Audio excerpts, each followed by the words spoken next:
मुस्तफा जाने रहमत लाखों सलाम शमए बज़ में हिदायत पे लाखों।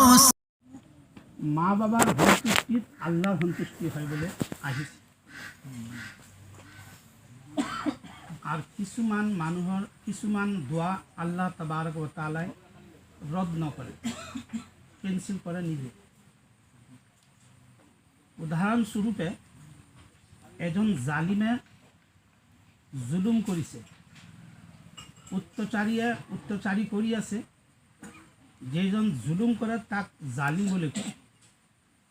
আৰ জালিমৰ যেটো জুলুম যাৰ উপৰত হয় সেটোক মজলুম বুলি কয়। মজলুমৰ দোয়া আল্লাহ ৰদ নকৰে, কবুল কৰে। নিজৰ মা বাবাৰ দোয়া আল্লাহৰ দৰবাৰত কবুল হয়, ৰদ নহয়। হ্যাঁ, যেতিয়া মা বাবা হ'ব তো ল'ৰা ছোৱালীয়ে হ'ব। এতিয়া কথা হ'ল এইটো, দেখা যায় যে মা বাবার খিদমত তো বেলেগে কথা, মা বাবার লগত ভাল ব্যৱহাৰো নকৰে। মা বাবাৰ যদি দোয়া আল্লাহৰ দৰবাৰত নিজৰ ক্ষেত্ৰত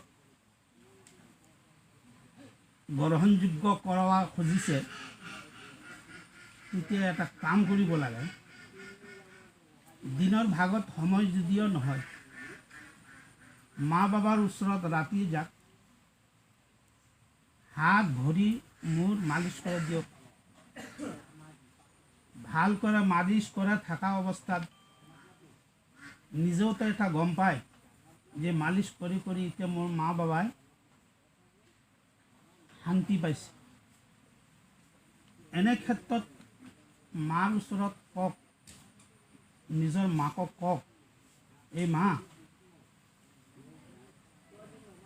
মোৰ কাৰণে আপনি অলপ হাত উঠাই আল্লাহর দরবারত দোয়া করে দিয়ক, যাতে আল্লাহ তাবারক ও তাআলাই মোর নিজর যেটো আশা আছে, মোর ইলিম আমল যে কোনো ক্ষেত্রতে দোয়া করে দিও। যদি মা সন্তুষ্টি হয় নিজর লড়ার ক্ষেত্ৰত, লড়া ছোৱালীৰ ক্ষেত্ৰত দোয়া করে, সেই দোয়া আল্লাহর দরবারত কবুল হয়, রদ নহয়। আর দোয়া কবুল হওয়ার একটা সময়ও থাকে। রাতিটো যাই আছে শেষ রাতির দোয়া আল্লাহ তাআলাই বেশি কবুল করে। আৰু দোয়া কবুল কৰাৰ আৰু একটা পদ্ধতি আছে, যেবোৰ সৰু সৰু ল'ৰা ছোৱালী এহেঁতক লৈ যদি দোয়া যদি কৰা যায়, সেই সৰু সৰু ল'ৰা ছোৱালীক লৈ দোয়া কৰা দোয়াটো আল্লাহৰ দৰবাৰত কবুল হয়। লগতে যেতিয়া আপনি দোয়া কৰিব, দোয়াৰ আগত যদি দৰুদ শৰীফ পাঠ কৰে লোৱা নাযায়, সেই দোয়াটো আকাশ আর জমিনের মাজত উলুমে থাকে, সেই দোয়াটো আল্লাহর দরবারত পৌঁছে নাযায়। গতিকে দরুদ শরীফ সদায় পড়িব, নিজৰ আমলত রাখিব। দরুদ শরীফর দ্বারাই বহুত বহুত কাম আল্লাহ তাবারক ও তাআলাই पूरा कर दिया। एक बार दुरूद शरीफ पाठ करो। अल्लाहुम्मा सल्ली अला सय्यिदिना मौलाना मुहम्मद व अला आलि सय्यिदिना मौलाना मुहम्मद। अल्लाहुम्मा सल्ली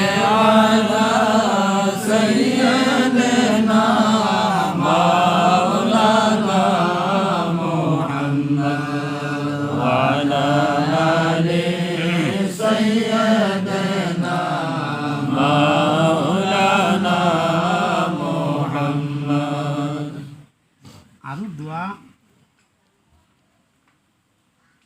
এজন সাহাবী রসুল হযরত মুআজ রাদিয়াল্লাহু তাআলা আনহু, সাহাবী রসুল আল্লাহর প্রিয় নবী সাল্লাল্লাহু তাআলা আলাইহি ওয়াসাল্লাম সুধিছে, ইয়া রাসূলুল্লাহ সাল্লাল্লাহু তাআলা আলাইহি ওয়াসাল্লাম, সাহাবাসকলে হুজুর সাল্লাল্লাহু তাআলা আলাইহি ওয়াসাল্লামক কিবা এটা কথা ক'লে, যদি এটা নিয়ম আছিল, ফিদাকা আবি ও উম্মি বুলি কয়, মোৰ মা বাবা আপোনাৰ ওপৰত কুৰবান হৈ যাওক। গতিকে মমিন কাক কয়? মমিন তো সেইজন ব্যক্তি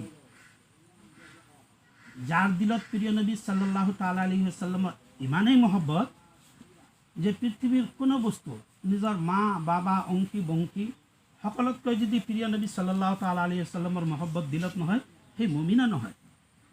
হাদিসে পাকত আহিছে, লা ইউমিনু আহাদুকুম হাত্তা আকুনা আহাব্বা ইলাইহি মিন ওয়ালিদিহি ওয়া ওয়ালাদিহি ওয়ান নাস আজমাইন।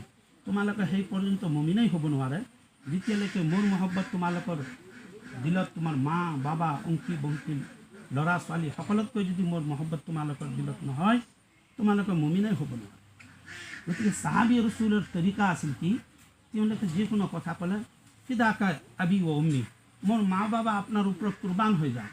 হযরত মুআজ বিন জবল রাদিয়াল্লাহু তাআলা আনহু সাহাবী রাসূল প্রিয় নবী সাল্লাল্লাহু তাআলা আলাইহি ওয়াসাল্লামক সুধিছিলে, ইয়া রাসূলুল্লাহ সাল্লাল্লাহু তাআলা আলাইহি ওয়াসাল্লাম, আপনি এটা এনেকুৱা আমাক আমল দিয়ক যে আমলটোৰ দ্বাৰাই মই মুস্তাজাবুদ দাৱাত হৈ যাব পাৰোঁ, যাৰ দ্বাৰাই মোৰ দোৱাটো আল্লাহৰ দৰবাৰত গ্ৰহণযোগ্য হয়। প্ৰিয় নবী সাল্লাল্লাহু তাআলা আলাইহি ওয়াসাল্লামে প্রিয় নিজর সাহাবী হযরত মুআজ বিন জবল রাদিয়াল্লাহু তাআলা আনহু ফরমায়, এই মুআজ বিন জবল, তুমি নিজৰ ওপৰত হালাল খাদ্য লাজিম কৰি লোৱা, জৰুৰী কৰি লোৱা।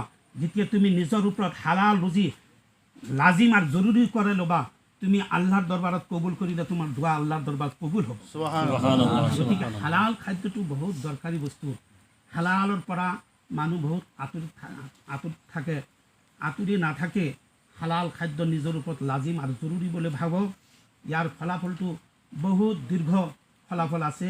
নিজৰ ল'ৰা ছোৱালীৰ ক্ষেত্ৰতো হওক, বিভিন্ন ধৰণৰ নিজৰ আমলৰ ক্ষেত্ৰত হওক, মানুহে যেতিয়া হালাল খাদ্য নাখায়, তাৰ এবাদতত খুশু আৰু খুজু এটা বস্তু হয়।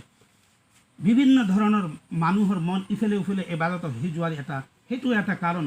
তাৰ দিলত, তাৰ পেটত হালাল খাদ্য যেতিয়া নোসোমায়, বিভিন্ন ধৰণৰ চিন্তা ধাৰণা, বিভিন্ন ধৰণৰ বস্তু সোমাই আহে। লগতে মই এটা কথা আপোনাক ক'ব খুজিছোঁ যে মানুহৰ শান্তি কিয় নাই? কেতিয়াবা কোনোবাই চিন্তা কৰি পাইছেনে যে আমাক শান্তি কিয় নাই? ল'ৰা ছোৱালী আছে, টকা পইচা আছে, ধন সম্পত্তি আছে, বিভিন্ন ধৰণৰ যিমান বস্তুৰ দৰকাৰ আল্লাহ তাবাৰক ওয়া তাআলাই দান দিছে, তথাপিও আমাৰ শান্তি নাই। কাৰণটো কি?